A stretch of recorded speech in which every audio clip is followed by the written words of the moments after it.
I do know that one interesting thing about working with children, if you know you teach with kids too, is it's really interesting how, especially as you get older, it's a challenge to your honesty because it'd be really easy to say, "Oh yeah, I mean they're just kids. I can take every one of them." And on some level, that's right because you're three times their weight, perhaps 5-year-olds or 8-year-olds. So yeah, you could be king of the mountain around them. And so what I found amusing was that at some point, though, as I got older, I had to actually start admitting, like, this teenage girl is way faster than I am, or this 6-year-old boy is way braver than I am. Hmm. And just you could go down the line, and it's just so easy, I think, for adults to look at kids' classes like, oh, you're babysitting or whatever. And I've heard it all. Yeah. No, you're not. If then you're a crappy teacher. If you see that as babysitting, well then, oh, then why are you a teacher? Why don't you go be a babysitter? Put that up on your sign. Um, but if you're actually in the game of teaching and you're also in the game of learning, I was amazed at how much I learned from the kids.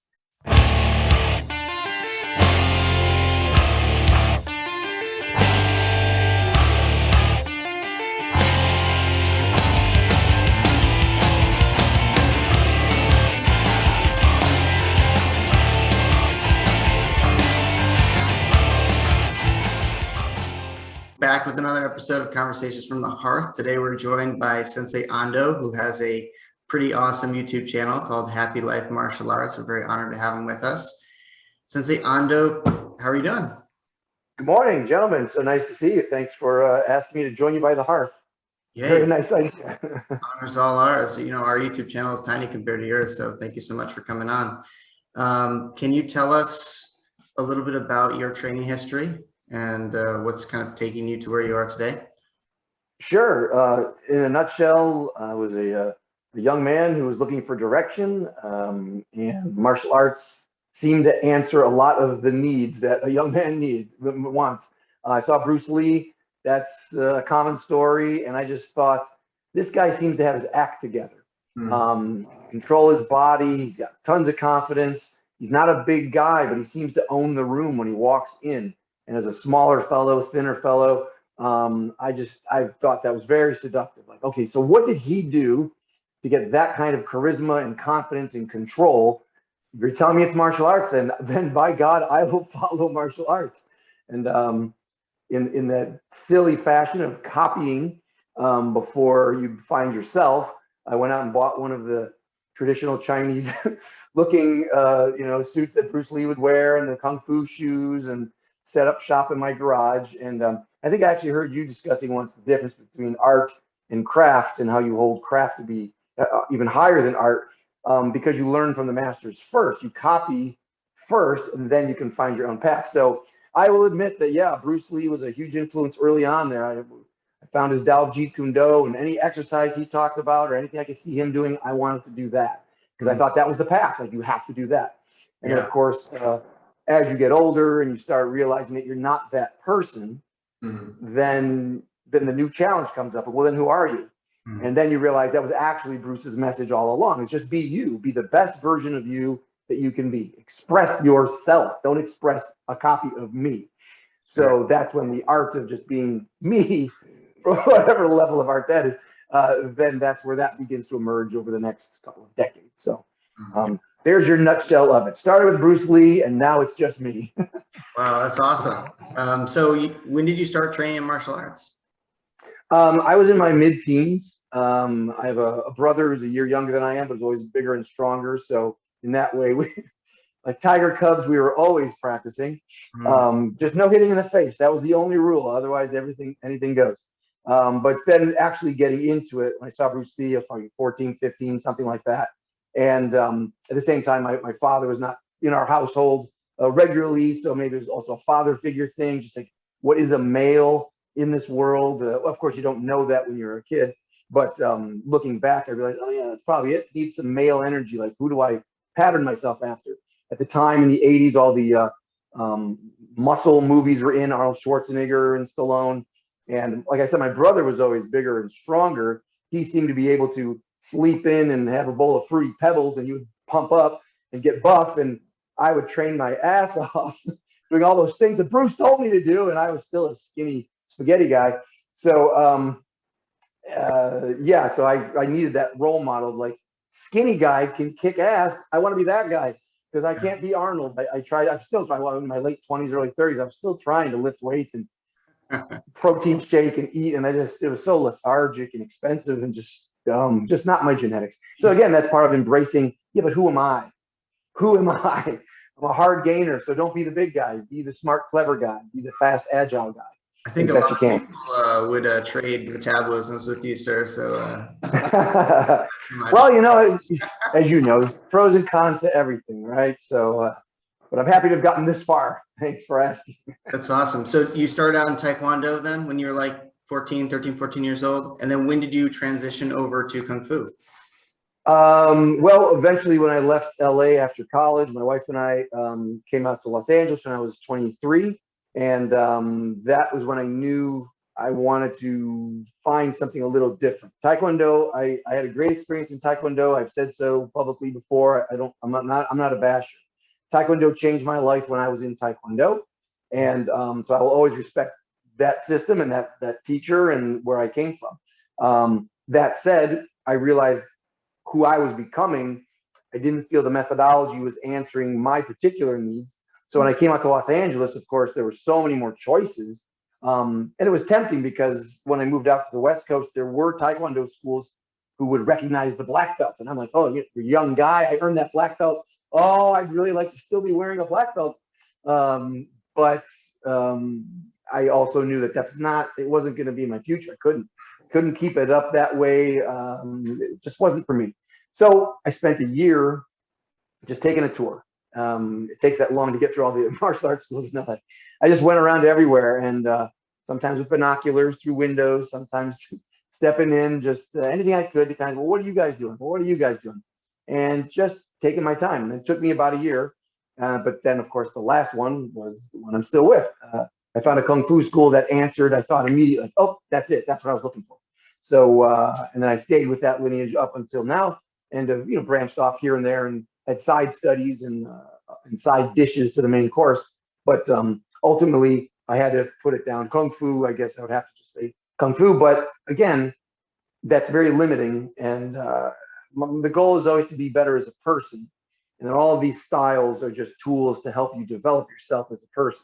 So I don't like identifying as any of these because those are just parts of the story.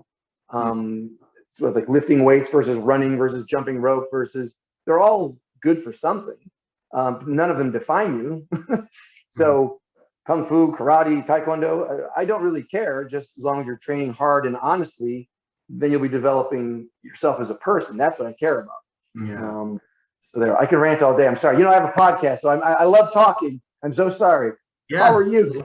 No. I mean, I feel like we're kindred spirits in that a lot. So I can understand for sure. I mean, 8th degree black belts in any style is a pretty significant degree. It's very rare to see someone at that high of a rank say, you know what, I just like the martial arts. I don't really care which one it is, because usually as you start gaining ranks and you get to the very top of the pile, you kind of start getting a little bit more attached to your particular discipline.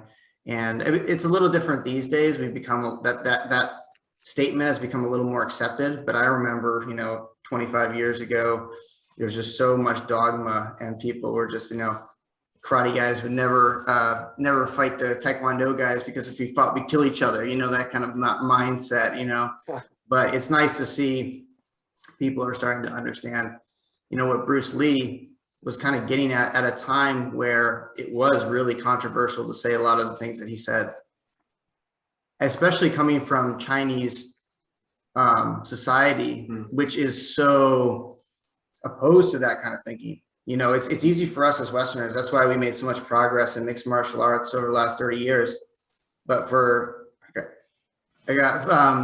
him in Eastern society is really a brave thing to do. Really. Standing on your own is brave in any society, right? Standing up and saying, I like this, I don't like that, here's what I am. Any context in human groupings, that's a bold step to take. Yeah. That clearly has inspired millions to do it. So it's a wonderful thing. it is totally brave in any society. That's also why I want to come back to you on that. You know, what makes you want to kind of distance yourself from your disciplines that you kind of grew up in and kind of do your own thing? Um, Distance, I would say, because the same message, I would want that same message to be carried on by anybody who can hear my voice or who I would ever teach or train with. I just don't want people to, going back to Bruce Lee, is going to be a whole Bruce Lee love fest.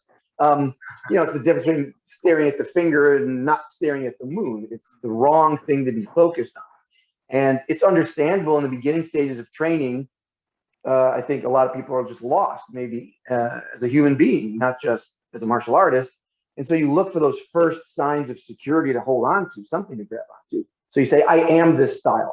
That teacher is the greatest. This drill, this is the best drill ever, because that gives you some kind of foothold into the future.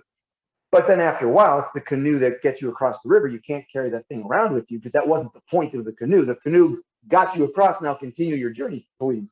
So in the same way, it's not that I want to distance it, because I respect it. So I don't mean to make that sound cold, but I would want anyone as soon as possible in their journey to accept that it's not about the style or the teacher. It's about, what have you been doing? What are your experiences? How have you been changing? Where would you like to see yourself in 3 years or 5 years? Where are you heading? Those are the bigger questions that are far more interesting than any rank or style or label or school. That stuff will passes, or at least it should. I mean, I don't mean to take away from some people some people have Bruce Lee tattoos on their arm and name their first child Bruce and do all kinds of things to still emulate. I just think that there are other steps that you can take to be happier. I think ultimately, in the purest sense of happiness, you can feel like you're happy for a long time, saying, oh, look, I'm just like that guy.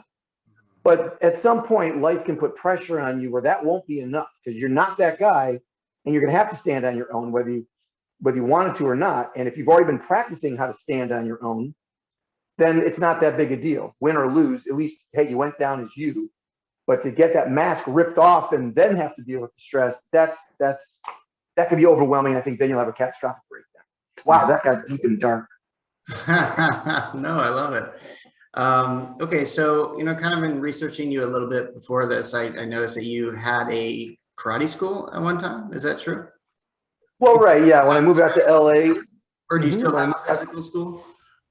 No, COVID took care of that. Oh, no. Yeah, no, I was in LA. We had a good run out there for 28 years. I was in LA, and then I found Dawn Barnes Karate Kids. She had 4 locations at the time, and I was hired on as a manager, chief instructor of one of the locations, and then ended up helping run the joint. So hiring, firing, and inspiring.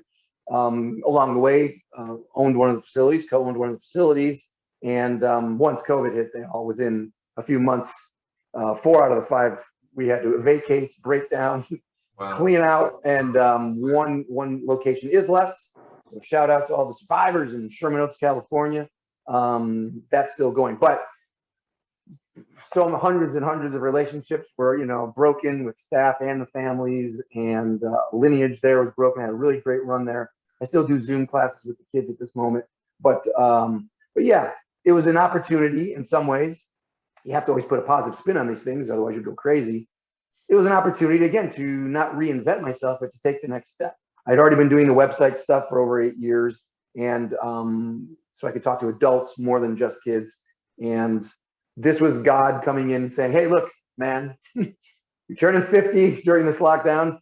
That's a good break. Let's start over here and really double down on who you are. You talk all this stuff about finding yourself and expressing yourself. And so why don't you just run on your own name now? You don't need partners. You don't need anything. What can you do on your own? So this is what I've taken as a challenge from the universe. So my wife and I moved back to the East Coast, where we were originally from. All of our families out here, and we picked a central point in Raleigh, North Carolina. And so we are endeavoring to set up shop here. So yes, so that was I can't give short answers. I'm so sorry. No, I love it. So do you think that you will eventually start another brick and mortar school now that you're settled again, or are you going to stick with the Absolutely. I don't know. I mean, you have to, I think, whether that's someone else's brick and mortar that you're subleasing or it's a community center. you have to have your own group of people to train with. Otherwise, what are you doing? How are you? What are you doing? I can't just sit here at home making up stuff. Going, yeah, that sounds like something good to teach. So you have to have your own group. Yes, I mean I'm taking classes with other groups, and that's cool. But again, to exercise the stuff that I want to do and I believe in and I want to develop, you have to be selfish in finding your own group and say, okay, here's what I say we're doing today. When I go to your school, we'll do what you want, but here we're going to do what I want. And then that's a nice balance of training time if you can pull it off. Really nice balance. I think like very few martial arts instructors do this, but having one foot in your gym and another foot in another gym leads to so much ability to have a font of new ideas coming in, and then a body to test and master those techniques, because you really don't know something until you have taught it to somebody else. And in teaching it, you can kind of put your own spin on it and develop it a little bit further. So I've always felt that was so important. Yes, sir. It's that old saying of everybody's techniques work in their own school. And so I've always taken that to heart. It's like if I go to a Sistema class, I'm trying Brazilian Jiu-Jitsu stuff. If I go to a Brazilian Jiu-Jitsu class, I'm trying Kung Fu stuff. If I go to because that's the only way that you can slip things in without them knowing what you're doing. Oh, that was a drill. Yeah, we all learned the same thing. That's the only way you can really get an honest appraisal of what have I been working on. So, and I love having like my little list of secret projects. Like, okay, I'm going to work on, whatever it is. There's a million things. And then just universally going out everywhere saying, let me see what happens if I adjust my hip this way when I'm grappling, when I'm striking, when I'm whatever. It's endless, it's addictive and fascinating. But yes, you got to get outside your own dojo or work with other people. It's just, it only makes you a better student and therefore a better teacher. Now you can see more, you're aware of more. Yeah, I get excited. Sorry. Yeah. I'm so sorry to hear about your school, your brick and mortar school out there going under. I mean, I know a lot of my friends have really been struggling. I mean, it was not easy for us either. I've heard some crazy statistics, like 60% of the schools under 100 students went under permanently. So, my heart goes out to you. Do you have any good memories, funny stories, experiences that you can, I mean, I'm sure you have many that come to mind of that time working at that school before you kind of went to your virtual teaching? Oh, well, yeah, every day has some insight if you're looking for them. And, funny stories is for other people to judge, but I do know that one interesting thing about working with children, you teach with kids too, is it's really interesting how, especially as you get older, it's a challenge to your honesty, because it'd be really easy to say, oh yeah, I mean, they're just kids. I can take every one of them. And on some level, that's right, because you're 3 times their weight, perhaps 5-year-olds or 8-year-olds. So yeah, you could be king of the mountain around them. And so what I found amusing was that at some point though, as I got older, I had to actually start admitting, like, this teenage girl is way faster than I am, or this 6-year-old boy is way braver than I am. And just, you could go down the line, and it's just so easy, I think, for adults to look at kids' classes like, oh, you're babysitting or whatever, and I've heard it all. Yeah. No, you're not. Then you're a crappy teacher. If you see that as babysitting, well then, then why are you a teacher? Why don't you go be a babysitter? Put that up on your sign. But if you're actually in the game of teaching and you're also in the game of learning, I was amazed at how much I learned from the kids and how much they challenged me. And if I'm sparring with a 5-year-old, I actually am learning things, even though they're a 5-year-old. And from anybody watching outside, like, oh, isn't that cute? He's being nice with the little kids. Isn't he great? It's like, no. In my way, I'm fighting for my life over here, because maybe I'm imagining this will be either funny / crazy or great. I would always imagine, no matter who the kid is, I don't care how big they are, what their level is, what their deal is, I always imagine that they're holding knives in both hands. And that changes the entire dynamic. Well, wait a minute. If that kid can touch me at all, that could be a cut wrist, that could be a cut, anything. I don't know. You can't even reach up here from femoral artery, something. So right off the bat, that whole exercise changes. Like, well, wait a minute. I got to respect the distance a little bit more. I can't just come around and just push right. No, you could be stabbing me in the gut. So anyway, I think it was really instructive learning kids. I'm teaching kids. I didn't learning from kids and teaching Freudian slip. Um, I was amazed at how much I actually learned from the kids and still will. I'll learn from anybody. So I'm totally against the hierarchy thinking. Like, well, you're the master and you're the teacher and you're the senpai and you're this little guy and you're a kid. It's like, no, we can all teach each other. We all learn from each other. You just got to be honest. That's the trick. And when I started having those revelations, like, wow, this kid is more resilient than I am. That kid's more creative than I am. That kid's more, you just start seeing the positives in everybody. And then if I can get my filters out of the way, my own biases out of the way, I'll learn from everybody. Like, look at the control and look at that gentleman sitting behind you there. Is that Jesse himself? Yes, yes, sir. I mean, your stoicism, your self-control. Every time I glance at the screen, I'm like, yeah, I should sit up a little straighter and I should be a little calmer and I should be a little more focused. I'm way off the tracks here. So for sure. I'm learning from everybody. Thank you, sir. No, it's so funny. I was a kid growing up in the martial arts. I started when I was 5 years old. And when I started, I was very serious. Like, I wanted to be Bruce Lee, and I was never talked in class, and I would hold that front stance until my legs were shaking, even when the master wasn't looking at me. And I remember when I got a little older, they started doing, like, Sensei started doing like Little Dragons programs and stuff with the cartoons and whatnot. And I was just like, that's not what I wanted. That's not what I wanted when I was a kid. Like, I was serious, and that's kind of like insulting. I felt I would have been insulted by that as a kid. Like, what? And I've always felt, because I was a kid and I grew up through the martial arts and I was very serious about it, that there really is not that big of a difference between kids and adults. It's more, when you start treating a kid like a kid, he will act like a kid. When you start treating a kid like an adult, he will act like an adult.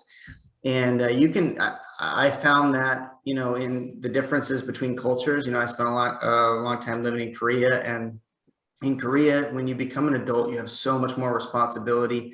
A lot of times you have to take over all the finances for your family. And because of that, you have people who are living at home till they're like in their mid 30s. But then when they have the home, then their family lives with them. And it's a humongous responsibility transition. But I remember I went to school to learn Korean, and I'd be sitting there, with like 25-year-olds in class, and they'd be telling like fart jokes and stuff. And in a way that was just very immature from my perspective at a similar age. And so it's kind of like how you are treated, I feel like, can really determine how you actually act. And so I've always, I'm like, when I talk to my kids in my school, I'm like, are you, how do you want to be treated? Do you want to be treated like a kid or an adult? Because you can achieve these ranks if you act like an adult, if you push yourself like an adult. And some of the best martial artists I've ever seen are kids. We have this, I don't know if you know about the Korean Tigers, but they have a version, they're a demonstration team, a really top Taekwondo demonstration team, and they have a kids version called the Little Tigers. And they came to America and were touring around America. And because my master was one of the people to bring them in, he asked all the parents, "Do you want to have any of these kids live with you for a little while?" And two of them lived with us, and they were just, fantastic. They were like just flipping all over the place. They train like 8 hours a day, 6 days a week. You see like those martial monks, those little kids that are like, this tall, and they're just, wow, So it's just a mindset. And when you learn that mindset, you become a great martial artist. And besides, you're talking about kids' creativity, when I'm learning from those kids all the time when I'm sparring, I'm like, when they do like a forward roll across the floor or like a cartwheel, I'm like, I never thought to do that. Right. Yeah, no, that makes a lot of sense. Again, I don't go, and I'm sure you don't either, going to the other extreme. They are developmentally different ages, ready for different things, but having a standard of performance or respect, I don't think it's ever too early to start implementing that. It's kind of in that model of just tough love. Some instructors might go way too far and go, I'm tough on them because their life is tough and they're ready to be treated like an adult. Like, well, that's too much. And over here, say, oh, that was just fun. Let's just have games and dodgeball and blah, blah. Well, no, that's too much on the love side. you got to find that perfect yin yang balance, of saying, Yeah. hey guys, I am a friendly teacher, but I am your teacher. I'm not your friend. I am your teacher. And I've heard you also comment on like using the title master, and that in some circles might be like, what? Where do you get the how do you call yourself? But it's about setting a mindset from the beginning, like this is an achievement and this is something you can shoot for, and here are the steps that you take to get to this type of achievement. And titles are part of that, and the tone that sets, and the mindset that already starts channeling into ranking and steps and expectations and curriculum. It's like, oh, it all starts to make sense. There's an order to things. And I think as a child, especially, but certainly to adults too, as I said, there's chaos. And kids actually want the structure. They want the steps. They want to know what the boundaries are. Because otherwise, if life is, even as adults, oh my God, COVID, everything's, life can seem like chaotic all the time. So we all want a sense of order too. And we play outside those lines as much as we want to. But for kids developmentally, especially, it's got to be tough love. There have to be boundaries and expectations. Otherwise, what kind of adult is that going to be? An adult with no boundaries and no performance standards and no respect and no what? That's a terrible mindset to put a child out into the world, and they're just going to hurt themselves, if not others. So I'll get off my soapbox. So it's so funny because, yeah, I mean, if I just made that one statement that I made about, kids being able to be as tough as adults, it might come across the wrong way. But I will also say, and just kind of agreeing with what you're saying, is adults are also kids too, more than they realize. I feel like we get really good at like disguising our fear and all these kind of things, but at the end of the day, we are kids just like anyone else. And I think being a good teacher, we can recognize that, because like I get a lot of adults that will come in and they'll say like, I don't need rank. I don't need that little carrot to be dragged in front of me. Like I can just do this on my own. But no, they need that, because when I take that away from them, they just drop out. Like, they actually need those things they think they don't need. Or I don't need you to go easy on me, just push, push, push. And then like they get broken, like, and they're like, I want to go home. So you need everything those kids need too. But I just think the line between a kid's and adult mind is a lot smaller than we give it credit for. That's such a great point, Master Rolls. That is a wonderful point. Absolutely, there's wisdom in children, and there is playfulness in adults. And you are just not a completely powerful person. I equate it with power. Power. Let me back up. Power to me means you have choices. You have options. If you have a lot of money, that means you have spending power. I can buy any car I want, eat at any restaurant I want. I have power. You have no money, I can't eat there. I can't buy that thing. So there's also, I would then say, behavioral power. Some guy comes up to you in a parking lot, smacks you in the face. Yes, you could say, well, I won't take that. I'm going to stand him, I'm punching, take him down, ground and pound, whatever, and say, there, I'm powerful. Someone else might say, well, I would be able to turn the other cheek, take a breath, calm down, and get away from that. I want both.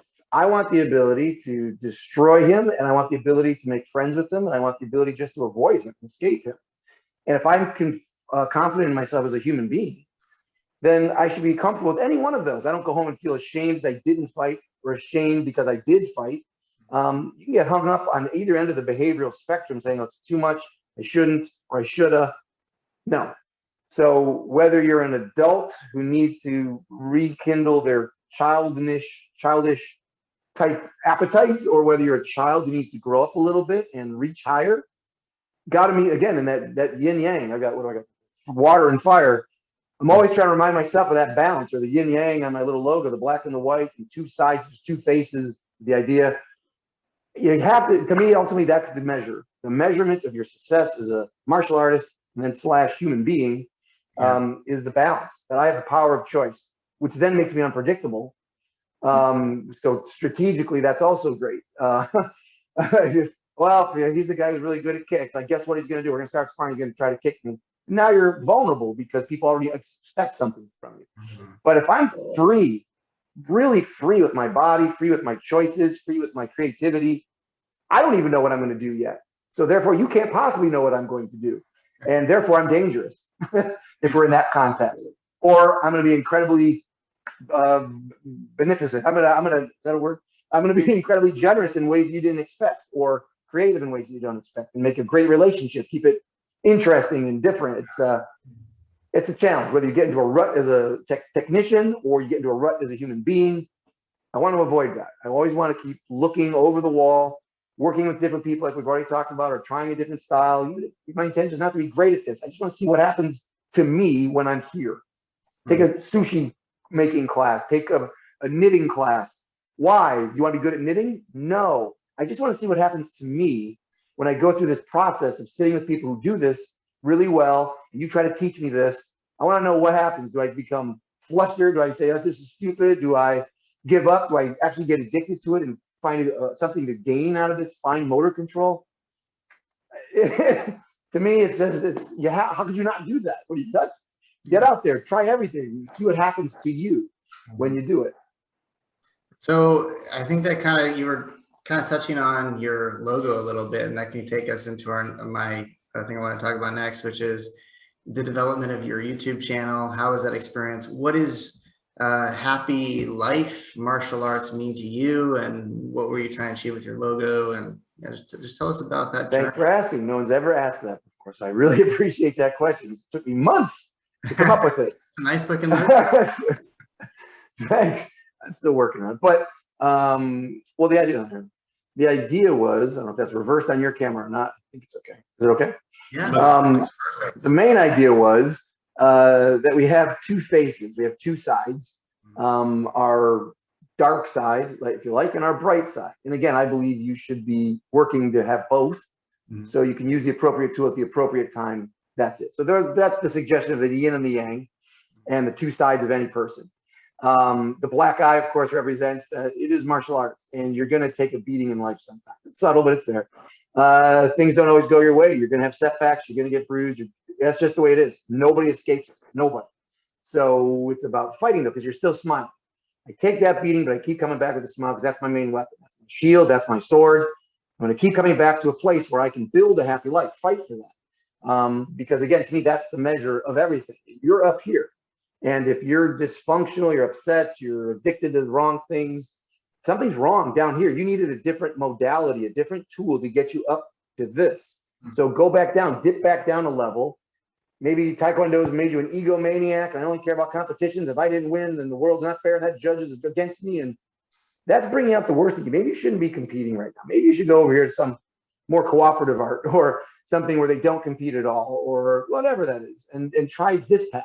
Or you know what, maybe martial arts just brings out the worst in you because you cannot get over your own competitiveness, and you can't find partners who humble you enough and beat you enough. So you just need to go try knitting, try anything else to bring out other qualities in you. It may not be martial arts. Then maybe when you work out that issue, come back to martial arts, and you'll have a different attitude. And then, or maybe it'll take an injury to make that happen. Maybe it'll take something horrible to happen to you. At first it seems horrible, but it actually changes your mentality to come back. Talked to someone the other day who had that issue, who said when he was younger, he just wanted to get into fights and understood violence and wanted to be the alpha male guy. And then over time felt so confident that he could let that go, and now just trains for joy because they reached that place where they felt, I am confident, and it doesn't matter if I win or lose anymore. I get it. I've seen what my top is, and now I can let that go. That worry that I'm not tough enough or big enough for, said, I don't care anymore. I just train because it's fun. Yeah. And that's a beautiful thing, right? That's, to me, that's the measure. You found joy. He used the word joy. I'm thinking happy. So to me, it's an easy, again, like working with kids, it's easy to disregard, oh, happy, like what's happy? So no, but seriously, like, let me look into your soul. Are you happy? That's pretty intimidating question to ask there. Right. It's I have to ask myself too, because I'm not typically, you know, this is the work. This is the practice. You practice kata, you could practice sparring. You got to practice this emotion, this state of being where I am enough, and I've got tools, and I've got a purpose, and I'm going to get up today. I'm going to work at it, and there's going to be obstacles. I'm going to take some hits, but I'm going to keep going, and I'm going to be happy about it because I found a purpose. I found something. And what a wonderful world it is when you feel you have skills and you have a purpose to apply those skills into. And you've got the time and the freedom and the space to actually keep pushing forward, which is why COVID was so challenging, because when you get your purpose taken away, like, oh, your school is gone, your students are gone, you can't even go train with anybody, you have to stay home now. And in LA, I've talked about, we had fires too during that period. So couldn't go to the park, couldn't go to the schools, couldn't go outside, smoke. So My wife and I were just stuck indoors. And that really became like, well, here's your fight for a happy life. All right, this is it. This is about as extreme as it gets. Oh, and you have aging injuries, you know, on my back, herniated discs. I'm like, gotta go see a doctor even with COVID. My feet are messed up. What am I doing?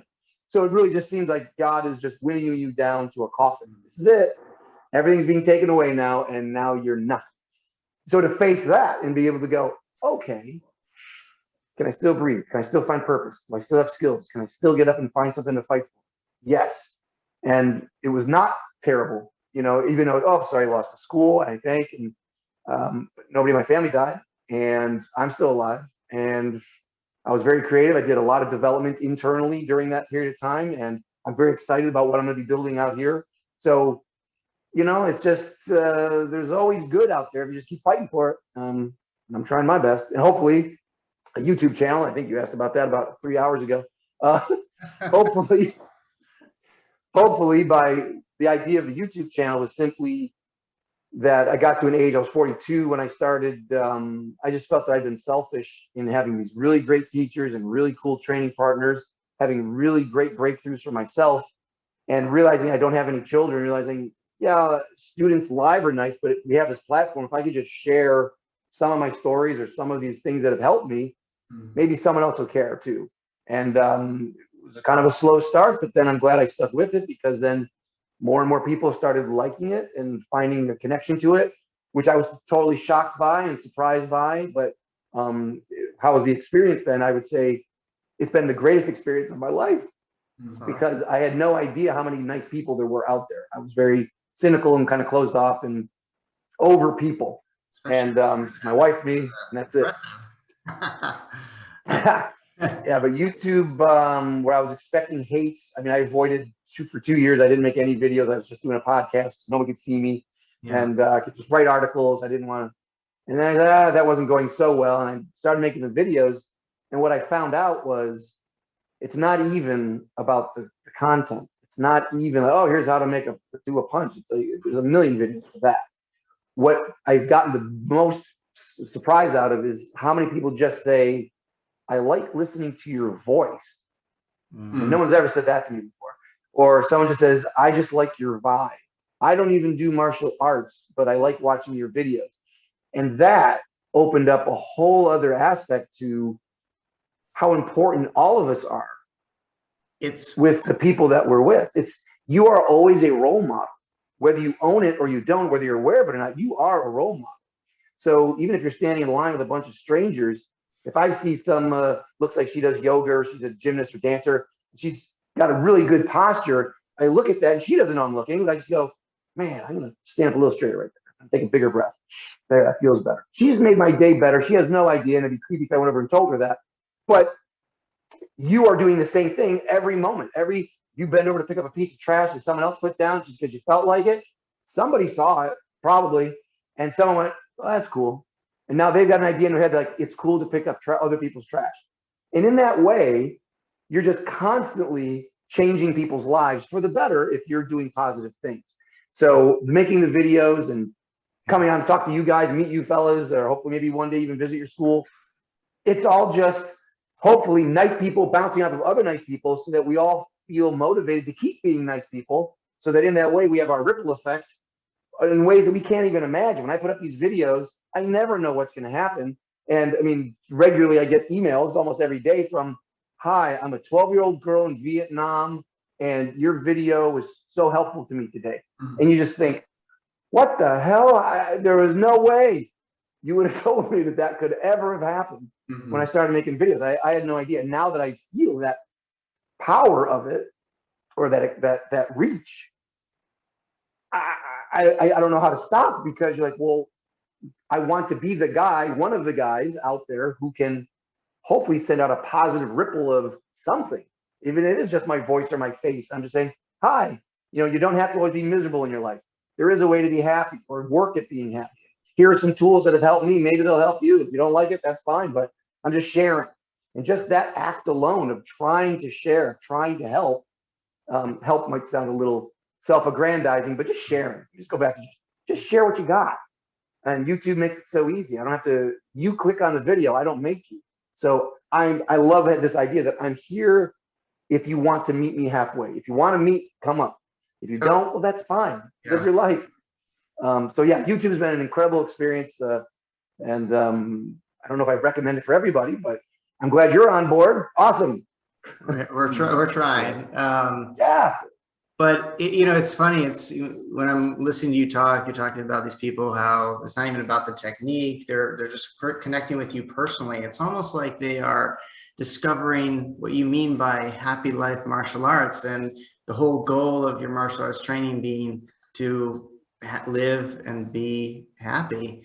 And I agree with that completely. I think a lot of young martial artists, when they first get into the martial arts, there's usually they want to learn how to defend themselves. Then maybe they want to get in shape. Maybe they want to go and compete and win some glory for themselves, perhaps. But I think at the end of the day, what all martial artists kind of figure out is that it's the leadership life skills, the moral endeavor, the warrior ethos that is the most important thing to take away from the martial arts. That's what you're going to use every single day. You may have to use the self-defense skills once or twice in your life if you're unlucky, but you're going to use those skills every single day, and that's going to improve your life. And I think that's what these people are picking up on when they tune into your channel. They're picking up on that happy life. Amen. I hope so. In the same way, I mean, you referenced Bruce Lee as an inspiration early on, and I already went on about it. But again, I wasn't impressed by his technique. I was impressed by who he seemed to be. This confidence, this personality, this character. And I recognize that that's a healthy character. I want to be like that character. And how do you get that? And so then you begin this process of, in this case, martial arts, I think. But yeah, it's a beautiful thing that people, that was the big surprise, that how many people still want that or need that or want to hear it from this face. You and I can make the exact same video saying the exact same thing with the exact same words. And some people will hate my video and love your video and vice versa. And I don't judge that one way or the other, because I was inspired by Bruce Lee. Someone else saw the same movie, went, this guy's an idiot. Who cares about this guy? He's a fraud. He's a movie star. Who cares? Totally different reactions, but it's what you're ready to hear and what you want to hear and who the vessel is. So you don't have to, my even just advice for YouTube tips, you don't have to be, oh, I've got this brand new tip that no one's ever heard of, how to get out of a guillotine. Has nothing to do with that. Somebody out there needs to hear that tip from you, because they don't trust that other guy. They don't like that other guy. They don't feel a connection with that other person. But for whatever reason, I don't even have to understand it. They like your face. They like your voice. They like your vibe. And now you have the ability to share something with them. The channel, it's open. The portal is open. Now you can step through and connect. And I'm just amazed by how it works and how many people have been so kind to me to want to connect with me. I've just, because before, I swear to God, send out like 2 Christmas cards, like my mother and my grandmother when she was alive. That's it. And my wife and I just keep a low profile, just didn't mix. And since this has happened, I just cannot believe how many friends I've made, how many wonderful conversations I've had, how many opportunities I've had to visit here and go teach there. And I just get a little worked up if I think about it too much, because it's a totally different world. But it all starts with sharing who you are. And all the good things that are happening to me in my life is getting happier even throughout COVID, simply because I'm finding it more confidence to keep sharing more of me and let it be offered, not forced on me. And I would just recommend that to anybody else, because if you share from your heart, I get worked up. If you share from your heart, it's a surprising amount of people who will see it, recognize it, and come to you as well. You don't have to chase people. You say, oh, come to my school, come to my school, come to my school. If your current students and families have not been touched in their heart enough to tell other people about you, like, you should really come here. This person does amazing work with my child, or amazing work for me. It's always going to be referrals. As if you're running a good business, in my opinion, whether it's a school or a taco shop or whatever, word of mouth is always going to be your number one. You don't have to spend $1 million on Facebook ads and blah, blah. These are marketing gimmicks. That's sizzle, not the steak, all that stuff. But this is every business to me is a heart-to-heart business, a person-to-person business, a soul-to-soul business. And if you're making a difference in people's lives, they will want to share that gift with other people. They're like, oh my God, you've given me something so valuable. I need to give this to my mother. I need to give this to my friend. Because now I can be the hero in their life that I helped put you two together. And I think that's one way to measure, one way to measure your effectiveness. If people are talking about you to other people, that's a great measure. You were talking a little bit of how when you were starting your YouTube channel, you felt like you were starting to like connect with a lot of people all over the country. One thing that I found in just since COVID hit, but even before that, since the advent of Facebook and the internet and YouTube and stuff like that, is martial artists are getting, it's just so much easier to meet other experienced martial artists and get to know them and network with them and cross train and develop. Like back in the day, we were also like cloistered away, and like, getting to another head instructor would be such a weird, difficult experience where maybe you'd end up at the same tournament and you'd be coaching one of your students and he'd be coaching one of his, and you would say, hey, your student was great out there. But then taking that like little kernel of an interaction and blowing it up would be so difficult without something like Facebook, where you can connect and you can see what he's doing at his school and you can give him some thumbs up, and slowly he realizes that you're a nice guy and that you guys have shared thoughts and visions for the martial arts. And I feel like it's really kind of shrunk the world of the martial arts in a lot of way, in a good way. I mean, certainly, it, like everything on the internet, there's a lot of caustic behavior and stuff like that, and especially in the corners. But in general, I think it's been a good thing. I totally agree 100%. Yeah, we are both of an age where it was so hard to know what was going on in other schools, especially if you're younger and you don't have a car or whatever, or any money in your pocket. I would hear it when I was doing Taekwondo. I would hear about that Kung Fu school across town, but I have no idea what they're doing, what that style is, or how do they spar. It was just a mystery, and not convenient to go find out, or not, maybe you don't feel safe even to go find out. Nowadays, literally, name a style, name a teacher, boom, you can pretty much find something either of that person themselves or one of their senior students, or somebody's got some iteration out there that you can start filling in blanks really, really fast.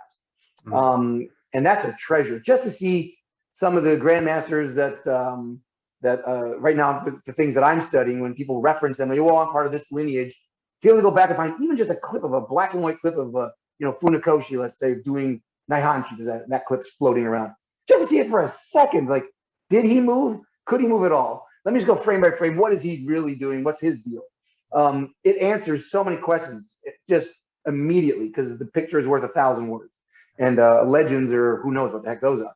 So yeah, I mean, even say, what's his name? There's so many, General Choi, or someone to see still seminar footage from Toronto or something, to see him explaining sine wave. That is so much more valuable than just having, even if you have a wonderful teacher and you love your teacher and they're telling you about sine wave, if that's your thing, to hear the general talk about it, you go, okay, hang on. Let me make my coffee here. I'm going to watch this about 10 times, take some notes here. Let me just really get into what he's saying. Or Aikido's founder. I mean, there's so much footage of him. Amazing, just amazing. And the Gracies, developing an art basically all in the era of film and video, where you can study right from the earliest matches in Brazil all the way up to what's going on today. To have that kind of documentation of how an art is changing and developing, and yeah, to be alive right now as a martial artist, or anything probably, it can be overwhelming. That's the other side of that. Too much. You can sit on YouTube for every day of your life and still not get any better at martial arts. So you got to pick your moments when you make a little inquiry and go down a wormhole and go, wait a minute, what's this capoeira everyone's talking about? Let me go take a look. Maybe spend a couple hours, kind of do some research on it, and go, I see. Okay, at least I know what they're talking about now. And now let me see how it relates to what I'm doing. I don't know. Maybe it does, maybe it doesn't. But yeah, I totally agree. And again, to be part of that web, the world has shrunk for sure. And maybe now it's 60% of schools under 100 people have closed. Maybe that means more people can train together. Like, hey, you lost your school, I lost my school. Maybe it's better if we sign a lease together. Let's meet up together. Or can I sublease? That's what I was hoping. I was like, there should be so many people now subleasing from regular school owners. If you were able to still pay your rent, but you lost students, that means you're still looking for some money. So maybe you're more open to subleasing to the Brazilian Jiu-Jitsu guy 3 nights a week. And you're this Brazilian Jiu-Jitsu guy who lost his school. I still got like 30 or 40 students. I'd like to train at your place. Can I? Now I'm in your school 3 days a week.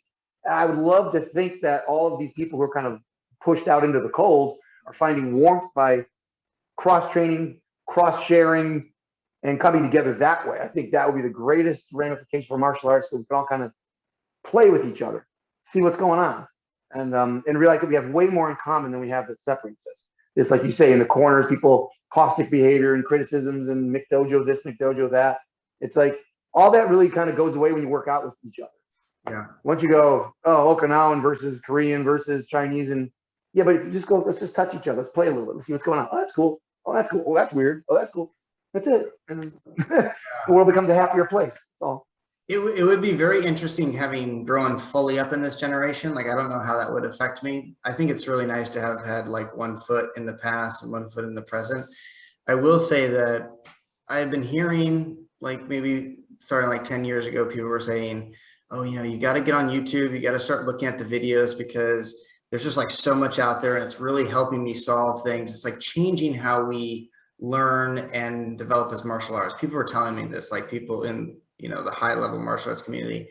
And I was like, okay. But like, I wasn't really into it at the time, you know, and I was just kind of doing my own thing. And then a couple of years ago, I sort of started watching some videos. I'm like, oh my God, this is amazing. I mean, there's just so much information out here that you can grab so easily. Like, something that would have taken like my master like 30 years to develop, like one little trick or something like that, which is like so amazing. You can find like 500 of those in 2 seconds, you know. Yep. And it's like I almost feel like the younger generations get a little spoiled on that stuff though, because there's one problem we have in mass in the martial arts is that people don't understand like tacit knowledge and how you can know something, you can know what an armbar is, but you can not ever get an armbar off and like literally do everything wrong possible because you don't really know it. You don't really know it. To really know something, you have to do it thousands of times and really get into your body so it's automatic. It's like a knowledge level that's so much deeper. And one thing that I do worry with the ubiquitous amount of information out there is that people are just, they think they know something, they come in, you tell it to them once and like, yeah, I know it. No, you don't know it. Try it again, do it again, another couple hundred times. Absolutely. Yeah. I mean, that's the overwhelm of it. It's like you're in our age, older, when I was a kid, if you went to a seminar, if I could get to a seminar, you know, twice a year, and you had to drive there and you had to pay money and maybe there was a hotel involved or whatever, and you go to the seminar and sometimes they suck, but you're hoping you can at least come away with one idea that might affect your training for the rest of your life. That was a huge investment to do all that. And now, like you just said, you get 500 gold nuggets dropped into your lap at the same time, and that can crush you because it is too much. And if you don't have that value, the good part about the old days was when you did get that one gold nugget, you happened to run into a certain master in the parking lot and he said something that really made you think twice. And now that's all you have to think about for 10 years. Yeah.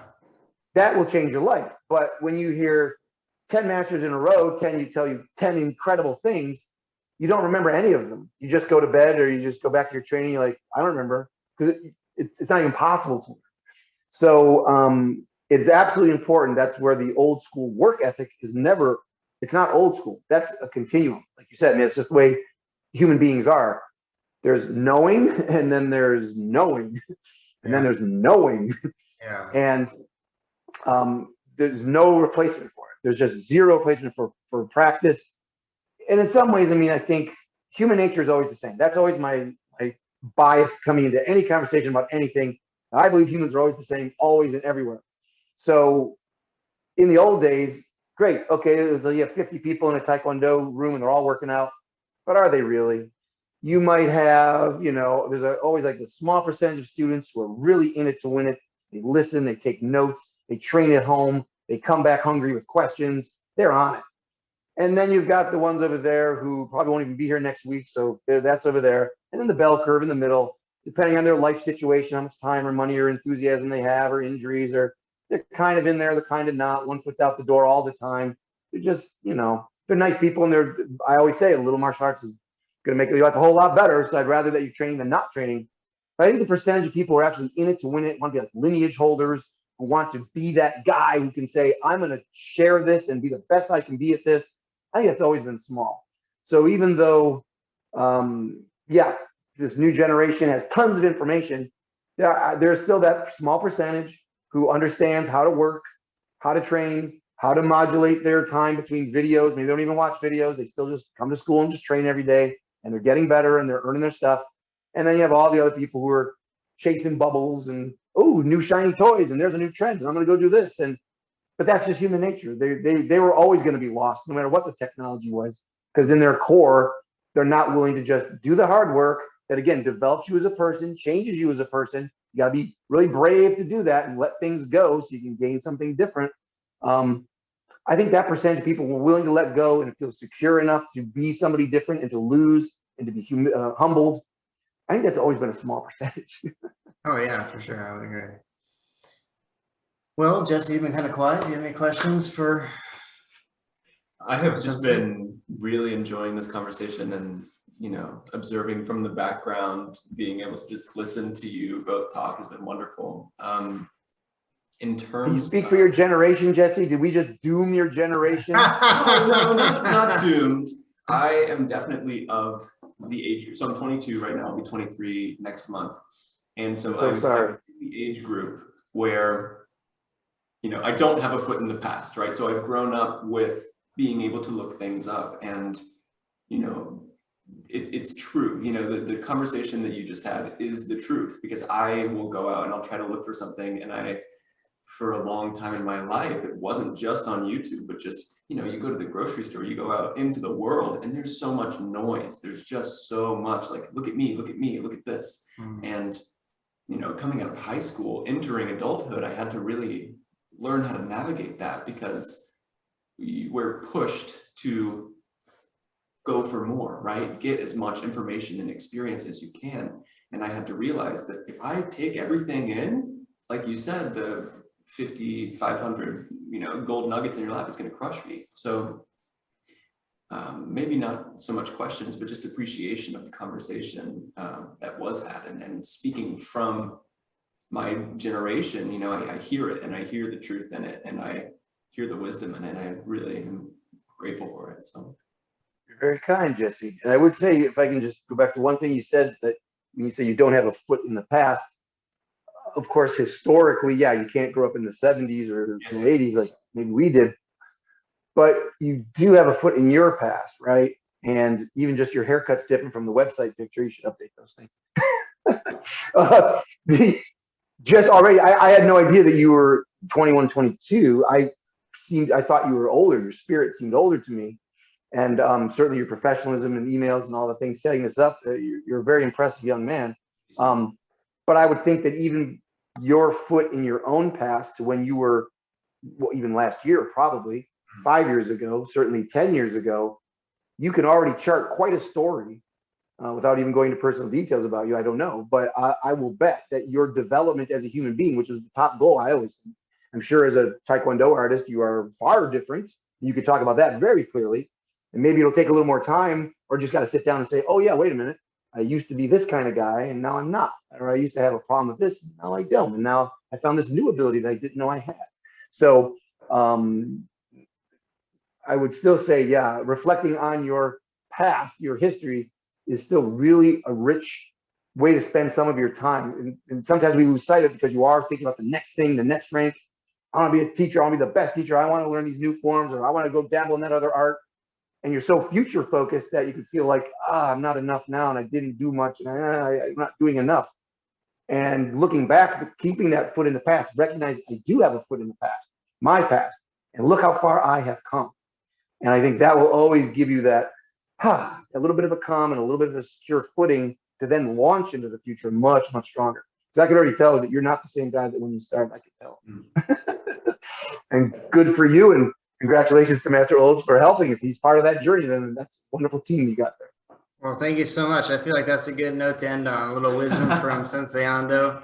It's been a pleasure having you with us. I feel like we've gone through some really interesting topics, and it's great to get your opinion on some stuff. And maybe we'll have to have you back in the future to talk on something in specific. But I wish you the best of luck with Happy Life Martial Arts, and definitely gonna be checking out your videos. And you did us a big honor by coming on our show, and really appreciate it. Yes, sir. It's completely my pleasure. No, thank you. And I do hope to get out to Texas. I need some brisket. I get fixes for brisket sometimes. I got to get out there. So Drop into a class, stop by if you're ever in Texas. that would be fantastic. Yeah, I'll just get in line. I'll just shut up and I'll just do my kids. I'll do what I'm told. I'm a good student. But yeah, it's been an honor to meet you, both of you guys. I can tell that you're the real deal, and you're putting out good things and good lessons for people. So however that, if it stays in your classes or you continue blossoming on YouTube, whatever it is, I'm just thanking you both for putting good vibes out there and representing martial arts and humanity so well. Thank you, John. If you enjoyed that podcast, please consider liking and subscribing to our YouTube channel, as well as hitting the notification bell. We offer in-person, group, and private lessons at our facility in Kyle, Texas, as well as virtual lessons anywhere in the world. If you'd like to learn more about our programs, you can find us online at risingphoenixtkd.com.